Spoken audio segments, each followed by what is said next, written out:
ሰላም ጤና ይስጥልኝ የተወደዳችሁ የቮይስ ኦፍ ራያ ሚዲያ ቤተሰቦች እንደምን ውላችኋል። ዛሬ መጋቢት 14 2018 ዓ.ም የቮይስ ኦፍ ራያ ሚዲያ ዕለታዊ ዜና ሰዓታችን ላይ እንገኛለን። በቅድሚያም አርዕስተ ዜና። የፌዴሬሽን ምክር ቤት በራያ አላማጣና በራያ ኮረም ኦፍላ የምርጫ ጣቢያዎች ከትግራይ ክልል ወጥተው ቀጥታ ለፓርላማ እንዲመረጡ ከተወሰነ በኋላ የትግራይ ጊዜያዊ አስተዳደር የሆኑት ጀነራል ታደሰ ወረደ በራያ አላማጣ ተገኝተው በትግራይ አጨቃጫቂ መሬት የለም ማለታቸው በራያ ሕዝብ ላይ ተቀባይነት እንዳላቸው ለማስመሰል ያለመ ፕሮፓጋንዳ መሆኑ ተገልጿል። የጀነራሉ የራያ አላማጣ ጉብኝት ፖለቲካዊ አንድምታ ምንድነው? በውይይቱ የተሳተፉ አካላትስ እውነት የራያ ሕዝብ አቋም የሚያንጸባርቁ ናቸው ስንል ጸሐፊና ተንታኝ የሆኑት ኢንጂነር ታፈረ ህሉፍ ጠይቀናል። መልእክታቸውንም የምናጋራችሁ ይሆናል። ከፌዴራል መንግስት ጋር ውጥረት ውስጥ የገባው ህወሓት የፕሪቶሪያው ግጭት ማቆም ስምምነት ሙሉ በሙሉ መፍረሱን በይፋ ገለጸ። እነዚህንና ሌሎች ዜናዎች ይዘናል። እንድትከታተሉንም በአክብሮት እንጋብዛለን። የፌዴሬሽን ምክር ቤት በራያ አላማጣና በራያ ኮረም ኦፍላ የምርጫ ጣቢያዎች ከትግራይ ክልል ወጥተው ቀጥታ ለፓርላማ እንዲመረጡ ከወሰነ በኋላ የትግራይ ክልል ጊዜያዊ አስተዳደር ፕሬዝዳንት የሆኑት ሌተናንት ጀነራል ታደሰ ወረደ በራያ አላማጣ ተገኝተው በትግራይ አጨቃጫቂ መሬት የለም ማለታቸው በራያ ህዝብ ላይ ተቀባይነት እንዳላቸው ለማስመሰል ያለመ ፕሮፓጋንዳ መሆኑ ተገለጸ። የትግራይ ጊዜያዊ አስተዳደር ሌተናንት ጀነራል ታደሰ ወረደ ከቀናት በፊት ከበርካታ ዓመታት በኋላ ወደ ራያ አላማጣ አምርተው እንደነበርም ይታወሳል። የኢትዮጵያ ብሔራዊ ምርጫ ቦርድ ራያ አላማጣና ራያ ኮረም ኦፍላ 5 ምርጫ ክልሎች ከትግራይ ክልላዊ መንግስት ውጭ ሆነው ለብቻቸው በቀጥታ ለህዝብ ተወካዮች ምክር ቤት ምርጫ እንዲደረግ የፌዴሬሽን ምክር ቤት ከወሰነ በኋላ የትግራይ ክልል ጊዜያዊ አስተዳደር ፕሬዝዳንት ታደሰ ወረደ በራያ አላማጣ ተገኝተው በትግራይ አጨቃጫቂ መሬት የለም ሲሉም ተደምጠዋል። የጀነራሉ የራያ አላማጣ ጉብኝት ፖለቲካዊ አንድምታ ምንድነው? በውይይቱ የተሳተፉ አካላት እውነት የራያ ህዝብ አቋም የሚያንጸባርቁ ናቸው? የፌዴሬሽን ምክር ቤት ውሳኔን ተከትሎ በራያ አካባቢዎች የህወሓት ቡድን ተቀባይነት ለማግኘት የሄደበት ያለው ፕሮፓጋንዳ ምን ይመስላል ስንል ቮይስ ኦፍ ራያ ሚዲያ ጸሐፊና ተንታኝ የሆኑትን ኢንጂነር ታፈረ ህሉፍ ጠይቋል። ተከታዩን ምላሽ ሰጥተውናል።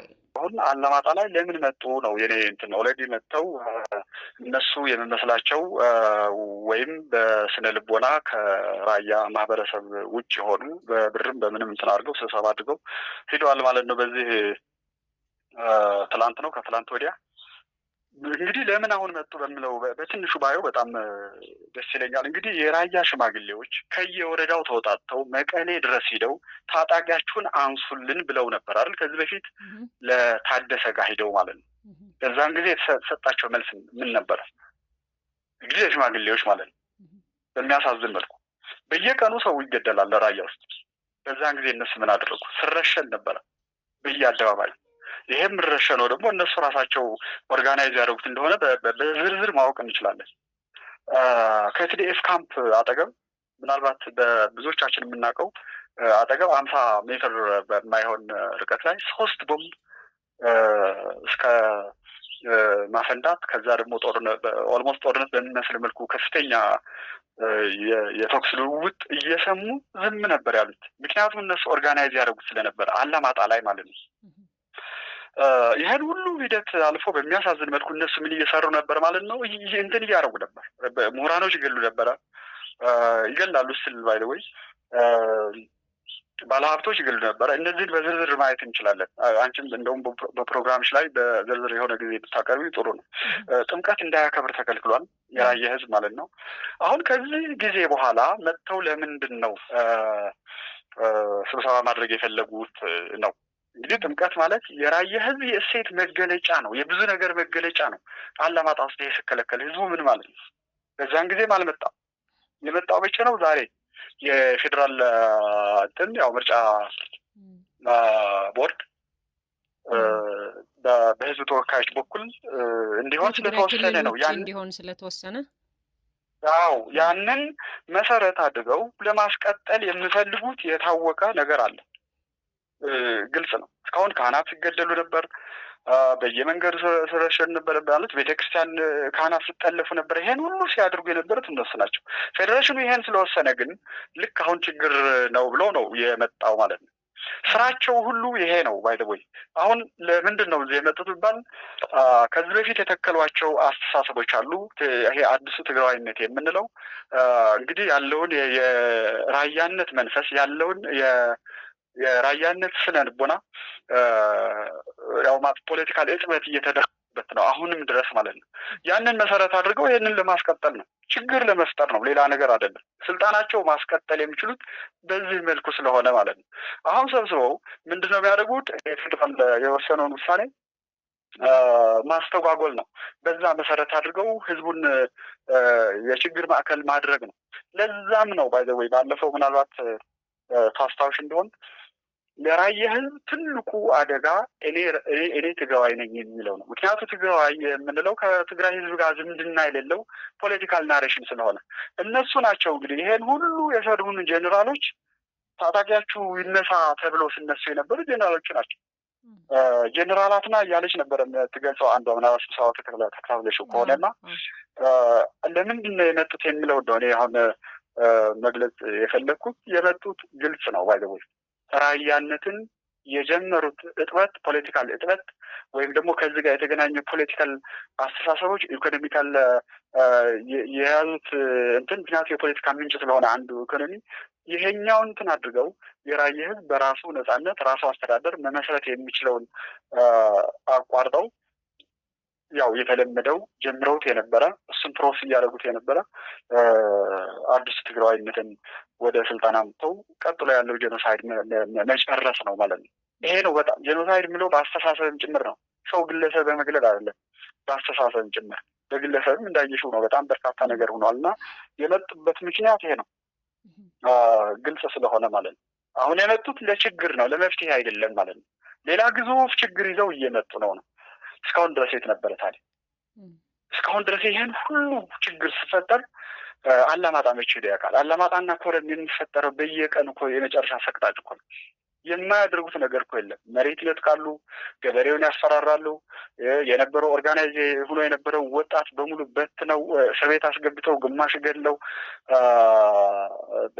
መሬቱን ካጠቡት በኋላ ነው እንግዲህ ከዛ ጄኔራላትና የሚሉ ትግራዋይነት የለበሱ እነዚህ አደጋዎች የምላቸው ሰብስበው ሲያናግሩ የነበረው ይሄ ነው እና የመጡበት እንትን በቃ ችግር ለመፍጠር ነው። ለዛም ነው ቁጥር አንድ ጠላታችን፣ ቁጥር አንድ የአደጋ ምንጭ ቲፒኤልኤፍ የፈጠረው ትግራዋይነት ነው የሚለውም ለዛ ነው። ሲነሱ የነበሩ ጥያቄዎች ምናምን ነበሩና ምላሻቸውስ እንዴት አዩዋቸው? በሶሻል ሚዲያ ላይ ሲዘዋወሩ ነበሩና እንዴት አዩት? የተጠየቁት ጥያቄዎች የተመለሰበት መንገድ ምን ይመስል ነበረ? እኔ አሁን አጠቃላይ እንትናቸው ኦብጀክቲቫቸው ስለምረዳው ዝርዝር ነገሮችን ለማየት ብዙ ጊዜ ማባከን ነው መስለው ስለተሰማኝ እውነት ለመናገር ዝርዝር እንትን ያሉትን አልሄድኩበትም። ምክንያቱም ዓላማው ግልጽ ነው። እዛ ውስጥ ሊነገሩ ሊመለሱ የሚችሉት ግልጽ ነው። የነበረውን መዋቅር ያ በጣም አደገኛ መዋቅር ያ እኛን ሊያጠፋ የሚችለው መዋቅር ለማስቀጠል ነው። ያ በመሀል እንግዲህ ከፌዴራል ጋር ከምን ጋር ባለው ግጭት ውስጥ የጦርነት ኮሪደር ክሬት አድርገው ከዛ ስልጣናቸውን ማስቀጠል ነው። የፌዴሬሽን ምክር ቤት ራያ አላማጣ፣ ራያ ኮረም ኦፍላና 5ቱ የምርጫ ጣቢያዎች ከትግራይ ክልላዊ መንግስት ውጭ ሆነው ለብቻቸው በቀጥታ ለህዝብ ተወካዮች ምክር ቤት ምርጫ እንዲያደርጉ የፌዴሬሽን ምክር ቤት መወሰኑን ተከትሎ ውሳኔውን አስቀድሞ የተቃወመው የትግራይ ክልል ጊዜያዊ አስተዳደር ህወሓት፣ ስምረት ፓርቲና ሌሎች በክልሉ የሚንቀሳቀሱ የፖለቲካ ፓርቲዎች መሆናቸው ይታወሳል። የከተማ ነዋሪዎች የማይወክሉ ካድሬዎች በመሰብሰብ ሌተናል ጀነራል ታደሰ ወረደ እንደተናገሩት ከሆነ አጨቃጨቅ የሚባል የትግራይ መሬት የለም በማለት ሲናገሩም ተደምጠዋል። ይህንን ተከትሎም የታደሰ ወረደ ጉብኝት የህወሓት ቡድን በራያ ላይ ተቀባይነት ለማግኘት ያለመ ጉብኝት መሆኑን እየተነገረ ይገኛል። በታደሰ ወረደ በራያ አላማጣ ከተማ ጉብኝት የህወሓት ካድሬዎች የጦርነት ነጋሪት ሲጎስሙ ተሰምተዋል። በሶሻል ሚዲያ በርካቶች ሲያነጋግር የነበረው የዚህ ቪዲዮ ንግግር አንዱ ነው። በተለይ ትዕግስት ኃይሌ የምትባል አንዲት ሴት ትግራይ ታሸንፋለች፣ አሁንም ልጆቻችን ለትግራይ ለመሰዋት ዝግጁ ናቸው በማለት የተናገረችው ንግግር መላው የራያ እናቶችና ወጣቶች የማይወክል ተራ የህወሓት ቡድን ፕሮፓጋንዳ ፍላጎት መሆኑን በርካቶቹ እየተቹት ይገኛሉ። በቃ ኣብዚ ድንሆ ኣብዛሓኛው ህዝቢ ኣብ ግንባር ውላዱ ድንሆ ክፀውየካ እቶም ደቅናለ ተቃርቦም ናይ ትግራይ ተላወሉ ክስው يدفرحنا ارى جنرالاتنا اللي بقوروا سبعي زقاجه يليو سبعي جيزي عدقال لكم ليو ها ولا حنا لا بقى توم دقنا طرحت يخون حنا لا تግራይ ተሰላብና ንስዋ ከፌደራል መንግስት ጋር ውጥረት ውስጥ የገባው ህወሓት የፕሪቶሪያው ግጭት ማቆም ስምምነት ሙሉ በሙሉ መፍረሱን በይፋ ገለጸ። የህወሓት ቃል አቀባይ የሆኑት አቶ ሚካኤል አስገዶም ለቡድኑ ልሳን ወይን በሰጡት አዲስ ቃለ መጠይቅ የፕሪቶሪያው ስምምነት ሙሉ በሙሉ ፈርሷል ብለዋል። ቃል አቀባዩ የፕሪቶሪያው ስምምነት 100% ፈርሷል በማለት በይፋ የተናገሩ ሲሆን ህወሓት የስምምነቱን ህልውና እንደማይቀበልም አረጋግጠዋል። ህወሓት የፌደራል መንግስት ዳግም ዘር ማጥፋት አውጆብናል በማለት መከተ ላለው ጦርነት እየተዘጋጀ መሆኑን እየገለጸ ነው። ቃል አቀባዩም በቃለ መጠይቃቸው የህልውና ጉዳይ ነው ካሉት መከተ በተቃራኒ ቆመዋል ያሏቸውን የቡድኑን ተቃዋሚዎች የብሔር ክህደት እንደመፈጸም ይቆጠራል ሲሉም ወንጅለዋል። የፕሪቶሪያውን ስምምነት መፍረስ በይፋ ያወጀው ህወሓት ችግሩን ወደ ፌደራል መንግስት ገፍቶታል። ህወሓት የፕሪቶሪያው ስምምነት ሙሉ በሙሉ ፈርሷል ያለው ከፌደራል መንግስት ጋር የገባበትን ውጥረት ባየለበት ወቅት ነው። የሰሜኑ ደም አፋሳሽ የ2 ዓመት ጦርነት የቆመበት የህወሓትና ፌደራል መንግስት የፕሪቶሪያው ግጭት ማቆም ስምምነት ከ3 ዓመት በኋላ አደጋ ላይ ወድቋል። በአንድ ወር ውስጥ ትጥቅ ለመፍታት የተስማማው ህወሓት ይበልጥ ተደራጅቶ ዳግም ወደ ግጭት ለመመለስ ዝግጅት እያደረገ መሆኑም እየተገለጸ ነው። በፌደራል መንግስት በኩልም የህወሓት ጦርነት ዝግጅት በይፋ በመግለጽ በትግራይ አዋሳኝ አካባቢዎች ሰራዊቱ ማሰማራቱም ይነገራል። ጠቅላይ ሚኒስትር አብይ አህመድ የህወሓትን የዳግም ጦርነት ዝግጅት በማረጋገጥ የሚፈጠረውን ትንኮሳ ለመመከት በቂ ዝግጅት መደረጉም መጠቆማቸው ይታወሳል። ወደ ውጭ መረጃዎች ስናልፍ በአሜሪካ እስራኤልና በኢራን መካከል እየተባባሰ የመጣው ጦርነት የዓለም የነዳጅ ገበያ ከፍተኛ ስጋት ውስጥ የከተተ ሲሆን የነዳጅ ዋጋ ካለፉት 4 ዓመታት ወዲህ ታይቶ የማይታወቅ ጭማሪ ሊያሳይ እንደሚችልም ተገምቷል። ፕሬዚዳንት ዶናልድ ትራምፕ የሆርሙዝ ሰርጥ በ48 ሰዓታት ውስጥ ሙሉ በሙሉ ካልተከፈተ የኢራን የኃይል ማመንጫ ጣቢያዎችን እንደሚደበድቡ መዛታቸውን ተከትሎ የብራንት ድፍድፍ ነዳጅ ዋጋ በበርሜል $112.19 ደርሷል። ኢራን ጥቃት የሚፈጸምባት ከሆነ በመላሹ በመካከለኛው ምስራቅ የሚገኘውና ከአሜሪካ ጋር ግንኙነት ያላቸውን የኃይልና የውሃ ማጣሪያ ተቋማት ላይ ጥቃት እንደምትሰነዝር አስጠንቅቃለች። ይህም በቀጠናው የሚገኙ እንደ ሳውዲ አረቢያና የተባበሩት አረብ ኤምሬትስ ያሉ ሀገራት የውሃና የኃይል አቅርቦት ላይ ከፍተኛ አደጋ ሊደቀን እንደሚችል ተመልክተዋል። ተንታኞች እንደሚሉት ከሆነ የትራምፕ ማስጠንቀቂያ በገበያው ላይ ከፍተኛ አለመረጋጋትን ፈጥሯል።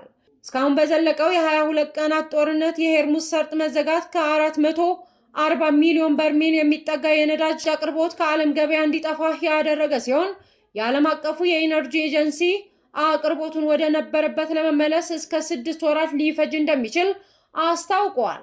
ይህ በእንዲህ እንዳለ የአሜሪካው ፕሬዝዳንት ቴህራን ላይ በኢራን የኃይል መሰረተ ልማቶች ላይ ጥቃት ለመፈጸም አስቀምጠውት የነበረውን የ48 ሰዓታት የጊዜ ገደብ ወደ 5 ቀን አራዘሙ። የዶናልድ ትራምፕ በመካከለኛው ምስራቅ ስላለው ግጭት ከኢራን ጋር ሙሉ በሙሉ እና አጠቃላይ መፍትሄ መድረሱን በተመለከተ ውጤታማ ውይይቶች ማድረጋቸውን ገልጸዋል። ፕሬዝዳንቱ በማህበራዊ ሚዲያ ገጻቸው ላይ ባሰፈሩት መልእክት በኢራን የኃይል ማመንጫዎች እና የኢነርጂ መሰረተ ልማቶች ላይ የሚደረጉ ጥቃቶች ሁሉ ለሌላ ጊዜ አስተላልፌያለሁ ብለዋል። የተወደዳችሁ የቮይስ ኦፍ ራያ ሚዲያ ቤተሰቦች ለዛሬ መጋቢት 14 2018 ዓ.ም የቮይስ ኦፍ ራያ ሚዲያ የዜና ሰዓታችን ይህንን ይመስል ነበር። ስለተከታተላችሁን እጅግ አድርገን እናመሰግናለን። ሰላም።